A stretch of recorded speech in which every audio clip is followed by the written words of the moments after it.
અમદાવાદ શહેરમાં કોરોનાનું સંક્રમણ કાબૂમાં આવવાનું નક્કી છે। સિવિલ હોસ્પિટલમાં હાલ 197 દર્દીઓ કોરોનાની સારવાર હેઠળ છે, જ્યારે સિવિલ કેમ્પસમાં હાલ 340 દર્દીઓ સારવાર હેઠળ છે।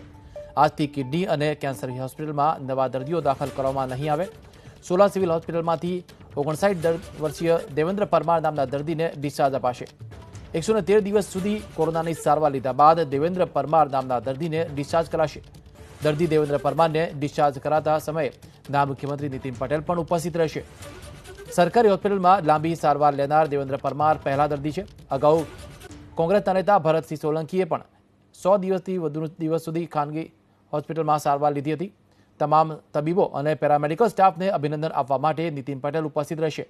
નાયબ મુખ્યમંત્રી નીતિન પટેલ હોસ્પિટલની કામગીરીનો રિવ્યૂ કરીને નિરીક્ષણ પણ કરશે। તો 113 દિવસ બાદ દર્દી જે છે એ ડિસ્ચાર્જ થશે। નીતિન પટેલ ખુદ ત્યાં પહોંચશે અને સાથે જ તમામ જે હોસ્પિટલ સ્ટાફ છે જે આ દર્દીને સેવામાં કાર્યરત હતા તેમને અભિનંદન પણ પાઠવશે। કોરોના કાબૂમાં આવવાનું નક્કી માનવામાં આવી રહ્યું છે।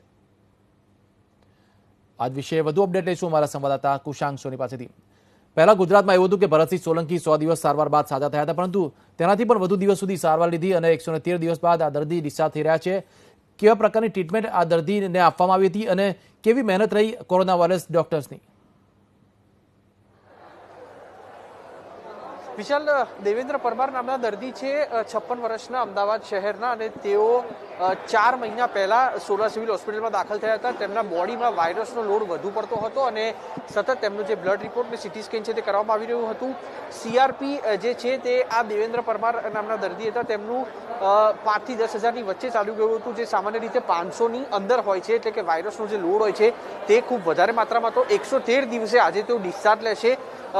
સૌથી પહેલી એ ઘટના હશે કે સરકારી હોસ્પિટલમાં કોઈ દર્દીએ આટલી લાંબી સારવાર લીધી હોય। તે પહેલા પૂર્વ કેન્દ્રીય મંત્રી ભરતસિંહ સોલંકીએ સિમ્સ હોસ્પિટલમાં 100 દિવસથી વધુની સારવાર લીધી હતી।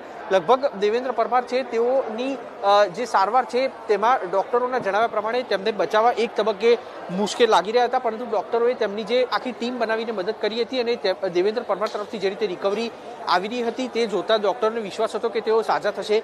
એબીપી અસ્મિતાએ તેમનો જે વિડીયો કેમેરામાં રેકોર્ડ કર્યો તેમાં પણ તેઓ આત્મવિશ્વાસથી સભર દેખાઈ રહ્યા હતા। આજે નાયબ મુખ્યમંત્રી નીતિન પટેલ છે તેઓ સોલા સિવિલ હોસ્પિટલ ખાતે આવશે, પ્રેસ કોન્ફરન્સ કરશે, કારણ કે સરકારી હોસ્પિટલમાં સૌથી પહેલો એ કિસ્સો છે જ્યારે 113 દિવસ બાદ કોઈ દર્દી છે તેમને ડિસ્ચાર્જ આપવામાં આવ્યું હોય અને તેમને આજે પોતાના ઘરે મોકલવામાં આવશે। તેમના 2 અંતિમ રિપોર્ટ જે છે તે નેગેટિવ આવ્યા હોવાના કારણે તેમને આજે ડિસ્ચાર્જ આપવાની પ્રક્રિયા છે તે કરવામાં આવશે અને તેની સાથે સાથે તેમના પરિવારજનો છે તેઓ પણ આ પ્રેસ કોન્ફરન્સમાં હાજર રહેશે। દેવેન્દ્રભાઈ છે તેમને પણ થોડીક ક્ષણોમાં અહીંયા આગળ લાવવામાં આવશે। હાલ તેમને કેઝ્યુલિટી વોર્ડમાં વીઆઈપી રૂમમાં રાખવામાં આવ્યા છે અને તેની સાથે ડોક્ટરોએ કેવા પ્રકારની સારવાર તેમની કરી તેને લઈને પણ દેવેન્દ્ર પરમાર છે તેઓ પોતાના અનુભવો વર્ણન કરશે। વિશાલ, આભાર કુશાંક સમગ્ર મુદ્દે અપડેટ આપવા બદલ। તો જે રીતે જોવા જઈએ તો આ સારવાર કરવામાં 113 દિવસ બાદ દર્દીને ડિસ્ચાર્જ કરાશે।